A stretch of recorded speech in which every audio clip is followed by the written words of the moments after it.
دنیا کے ایسے لینڈ لارڈز جو اپنی گورنمنٹ کے سامنے نہیں جھکے، کسی بھی قیمت پر اپنا گھر بیچنے پر رضامند نہ ہوئے۔ اپنی ساری زندگی کی کمائی سے بنایا ہوا گھر ایک ہی جھٹکے میں کوئی کیسے بیچ سکتا ہے، اور وہ بھی تب جب گورنمنٹ یا کوئی بلڈر آپ سے زبردستی خریدنا چاہتا ہو۔ آج ہم آپ کو ایسے 5 گھر دکھائیں گے جن کے مالکان اپنا گھر خالی نہ کرنے کی ضد پہ اڑ گئے تھے۔ ان کو سرکار کا سامنا کرنا پڑا یا کسی مالدار بلڈر کا، لیکن انہوں نے اپنا گھر خالی نہ کیا۔ آئیے شروع کرتے ہیں۔ Number 5، Austin spring. Washington D C میں واقع بڑے بڑے اپارٹمنٹ کے بیچ میں دبا ہوا یہ گھر آسٹن اسپرنگ نامی شخص کا ہے۔ 1980 میں جب اس جگہ پر بلڈنگ بننے کا آغاز ہوا تو کئی لینڈ لارڈ نے بلڈر کو اپنی زمین اور گھر بیچ دیا، لیکن آسٹن اسپرنگز نے بیچنے کو صاف انکار کر دیا۔ آسٹن کا ماننا تھا کہ بلڈر اس کی جگہ کی صحیح قیمت نہیں لگا رہے۔ جب آسٹن کو اس کی منہ مانگی قیمت نہ ملی تو اس نے اس جگہ پر پیزا شاپ کھولنے کا پلان بنایا، لیکن ہوا کچھ یوں کہ آسٹن بینک کا قرضی ہو گیا اور اس کو اپنا یہ گھر آدھی قیمت پر بیچنا پڑ گیا۔ آسٹن نے اپنا گھر ایک بلڈر کو $7,50,000 میں بیچ دیا، جبکہ وہ $15 لاکھ کی مانگ کر رہا تھا۔ Number 4، young.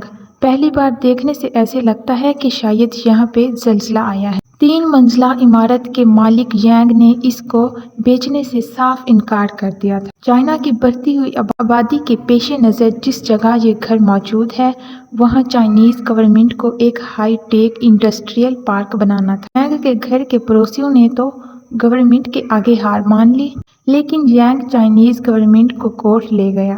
سرکاری بلڈرز نے یانگ کے سپلائی، گیس اور بجلی کا کنیکشن تک کاٹ دیا۔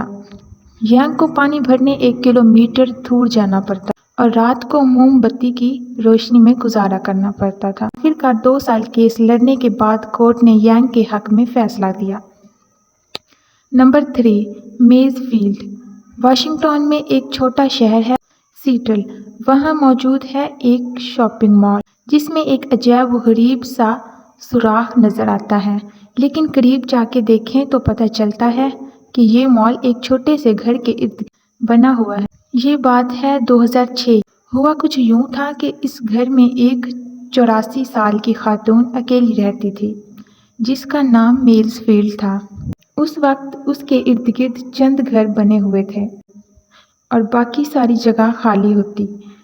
جب یہ جگہ کمرشل ہو گئی تو بلڈرز نے یہاں شاپنگ مال بنانے کا سوچا۔ انہوں نے واقعی تمام گھروں کے مالکان کو تو قابو کر لیا، لیکن یہ خاتون یہاں سے ہٹنے کا نام تک نہیں لے رہی۔ حتیٰ کہ میز فیلڈ نے $1 ملین کی پیش قیمت بھی ٹھکرائی۔ بلڈرز نے بوڑھی خاتون کو مزید تنگ نہیں کیا اور اس کے ارد گرد شاپنگ مال تعمیر کر دیا، لیکن 2 ہی سال کے بعد وہ بوڑھی خاتون گزر گئی۔ اس کی وصیت کھولی گئی تو اس میں لکھا تھا کہ میرا یہ گھر بلڈرز کو گفٹ کر دیا جائے۔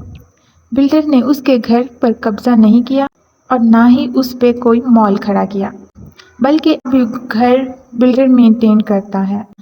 بلکہ یہ میز فیلڈ ہاؤس اتنا فیمس ہو چکا ہے کہ لوگ اب اس کے ساتھ سیلفیز لینے آتے ہیں۔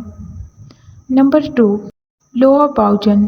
ایک بلڈنگ کا ٹوٹا ہوا حصہ ایک نئی روڈ کے بیچ کھڑا گاڑیوں کا راستہ روک رہا ہے۔ اس بلڈنگ میں کئی فلیٹس ہوا کرتے تھے، جس میں سے ایک فلیٹس میں سے ایک بوڑھے میاں بیوی رہتے تھے۔ جب گورنمنٹ کو یہاں ایک روڈ تعمیر کرنا تھا، باقی سارے لوگ پیسے یا متبادل جگہ پر لے کر فلیٹ چھوڑ گئے، لیکن لووا باؤجن اور اس کی بیوی سرکار کی طرف سے دیے جانے والے متبادل فلیٹ سے مطمئن نہ ہوئے اور انہوں نے اپنا فلیٹ چھوڑنے سے انکار کر دیا اور ٹوٹے ہوئے اپارٹمنٹ میں ہی رہنے لگے۔ مجبوراً سرکار کو وہ فلیٹس اور اس کے آس پاس کے کمرے چھوڑنے اور اس کے ارد گرد روڈ بنا دیا گیا۔ اور اب باری ہے نمبر 1۔ جاپان میں ناریتا ایئرپورٹ کے بیچ میں ایک فارم بنا ہوا ہے۔ جب گورنمنٹ کو اس جگہ پر ایک ایئرپورٹ تعمیر کرنا تو وہاں موجود فارمرز نے اپنی زمین سرکار کو دینے سے صاف انکار کر دیا۔ کئی فارمرز آپس میں مل گئے اور کافی احتجاج بھی ہوا اور کورٹ میں لمبے لمبے کیسز بھی چلے۔ آخرکار فارمرز کے حق میں فیصلہ آ گیا اور سرکار کو مجبوراً ایئرپورٹ کا صرف ایک ہی رن وے بنانے کی اجازت ملی۔ فارمرز آج بھی وہاں ٹھیک ایئرپورٹ کے بیچ میں اپنے گھروں میں رہتے ہیں۔ ان کے گھر کی کھڑکی میں فارم پہ کھڑے ہو کر ایسا لگتا ہے کہ رن وے پہ کھڑے۔ ناظرین، یہ وہ ممالک ہیں جہاں کی قوم زندہ عدل ہے اور عدلیہ انصاف پسند ہے۔